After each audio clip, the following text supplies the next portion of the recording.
janela. Vamos ter que dar essa respirada para caber tudo hoje no programa. E o pessoal tá acelerando nesse final de janela de transferência. Dá uma ótima tarde para você que tá ligado aqui com a gente. São 5h17.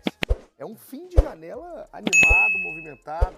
Tem torcedor que tá muito feliz, tá com a esperança danada, mas hoje a gente já promete que daqui a pouquinho a gente vai falar diretamente pro torcedor do Corinthians, que não queria ouvir essa notícia da saída do Roger Guedes. Já era comentado, né, a possibilidade de uma saída, o assédio do mundo árabe, o futebol do Catar, o Al Rayyan.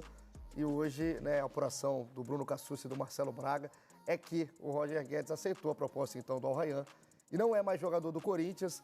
Roger Guedes com uma temporada espetacular, 21 gols, só 26 anos. A gente não está falando de um jogador que está indo no momento final de carreira, para um último contrato, mas é o lado financeiro pesando e pesando demais. E daqui a pouquinho a gente vai comentar aqui com o Gonza, querendo também o seu comentário na hashtag Tá Na Área.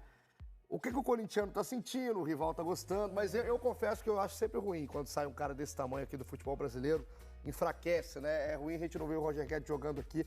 Uma baita de uma temporada, cara. Acho que o Roger Guedes tinha muito a dar aqui ainda. Pode olhar, pega os pontos do Corinthians ali no Campeonato Brasileiro, a classificação na Sul-Americana, pode botar muitos aí na conta do que o Roger Guedes fez, principalmente quando o Renato Augusto não estava.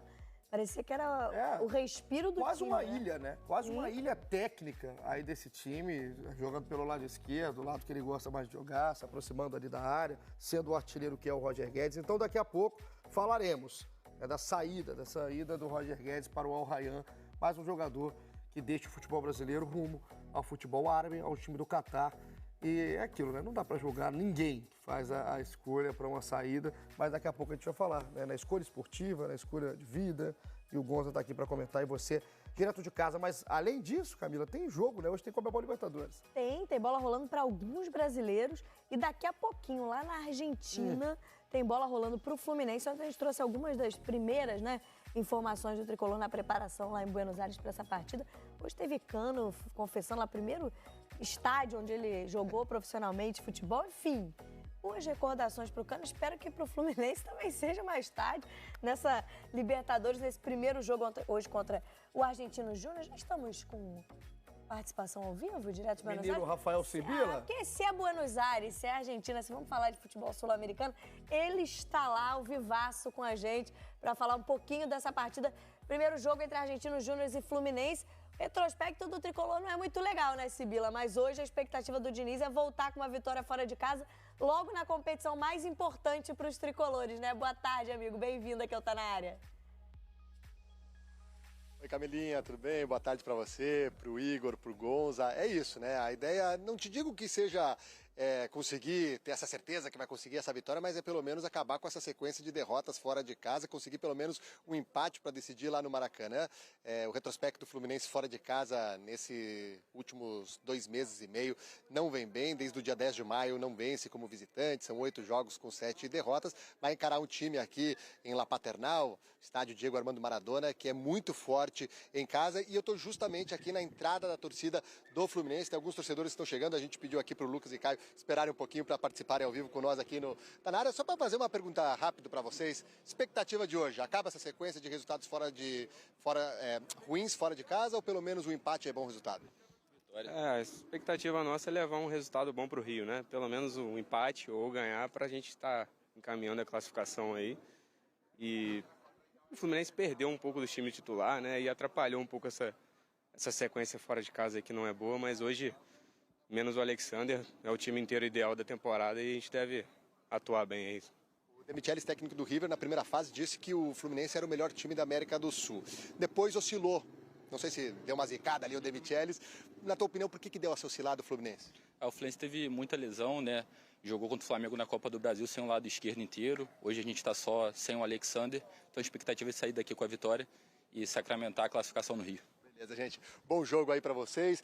Desfrutem aí do estádio Diego Armando Maradona. E a gente espera que na paz, sem aqueles episódios de 2011, né? Hoje mais tranquilo, sempre. Maravilha, 2011, quando o Fluminense, na fase de grupos, conseguiu aquela vitória épica por 4-2 sobre o Argentino Júnior, se classificando justamente para as oitavas de final. E aí depois a gente viu aquelas cenas lamentáveis em campo, aquela briga provocada pelos jogadores do Argentino Júnior. Agora, falando sobre o time do Fluminense, o Flu treinou ontem no CT do Boca Juniors. uma imagem muito legal que circulou nas redes do Juan Román Riquelme, que é o vice-presidente de futebol do Boca, distribuindo alguns presentes ali, dando uma camiseta para o Cano, para o Marcelo, para o Ganso e para o Felipe Melo. O Boca recebeu o Fluminense justamente no dia da apresentação do Cavani. E o Fluminense, então, deve ir a campo hoje com o Fábio no gol, Samuel Xavier, Nino. O Felipe Melo tem uma dúvida, porque tem algumas imagens de ontem, ele com uma bolsa de gelo ali na coxa, então surgiu essa dúvida se o Felipe Melo será titular ou se o Marlon será titular, e na lateral esquerda o Marcelo. Depois, o André, ali no meio de campo tem outra dúvida entre Lima e Martinelli e o Ganso, e aí John Arias, Keno e Cano para encarar esse Argentino Júnior. Como eu disse, um time forte em casa, que passou numa primeira fase em segundo lugar, num grupo em que tinha o Corinthians, e o Corinthians foi eliminado, e que em 17 jogos nessa temporada, como mandante, perdeu apenas 3. Ô, Sibila, aproveitando, você falou com o pessoal do Fluminense, um abraço para você, amigo, bom te rever aqui no Tá Na Área, tem mais gente do Fluminense entrando por aí. Confesso que eu tenho uma dúvida hoje, o que o torcedor do Fluminense prefere, se é um retorno do Felipe Melo ou uma sequência do Marlon. Quero saber do Gonza também qual a melhor formação, vai que o Felipe está pronto para o jogo e pode ir para o jogo, o que seria melhor para enfrentar um jogo de ida fora de casa. Mas queria saber do clima, Sibila, que o Fluminense vai enfrentar de estádio. A gente fala e torce para que seja tudo na rivalidade dentro de campo, essa pressão que o time argentino, os times argentinos costumam fazer, mas a expectativa hoje para enfrentar um estádio argentino, o jeito argentino de jogar, o Fluminense pressionado também com o desempenho. Qual que é o ambiente aí? Porque a gente não está falando do River, não está falando do Boca, está falando do Argentino Júnior. Qual que é o ambiente dos caras? Exato. Qual que é o ambiente dos caras para hoje? Ó, Igor, a gente vai fazer um pouquinho aqui de movimento, porque a gente precisa só liberar aqui que tá passando o ônibus, parece que justamente do Fluminense vai passar agora, mas eu vou te falando aqui, o clima de hoje é aquela expectativa de que tenha paz no estádio. O Fluminense vai encarar um estádio em que a gente pode ver, não tem grandes dimensões, mas... apesar disso, só estou tirando a bolsa aqui para não ser atropelado pelo ônibus. Não tem grandes dimensões, mas a torcida... Mas a torcida joga muito junto com o Argentino Júnior, e a proximidade da arquibancada no campo chama a atenção.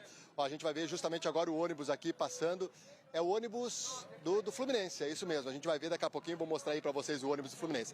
Mas então tem essa pressão que a torcida faz, porque é muito próximo ao local onde ficam os torcedores, a arquibancada e o campo de jogo. E que, se comparado com 2011, o que chama atenção, e a gente espera que tudo seja na paz hoje, que em 2011 tinha um alambrado, porque senão teria sido uma tragédia. Agora não tem mais esse alambrado. O Argentino Júnior é um time que, apesar dessas imagens de 2011, é um time bastante familiar aqui na Argentina. Ele é conhecido aqui por ter uma torcida que é respeitosa, que ela não é das torcidas mais violentas. Por isso mesmo o estádio hoje não tem mais alambrado. A gente espera então que não fique nenhum resquício de 2011, que ninguém pense em fazer alguma coisa, principalmente se o Fluminense vencer o jogo. Agora alguns torcedores estão chegando aqui, daqui a pouco muita gente passando por aqui, Igor e Camilinha. Aproveitando até, já que a gente está falando sobre esse ambiente, sobre esse clima, e o Sibila está trazendo muito bem como é o espírito desse Argentino Júnior, o Cano falou sobre isso. O Cano é argentino, então conhece muito bem os times argentinos, e falou um pouquinho desse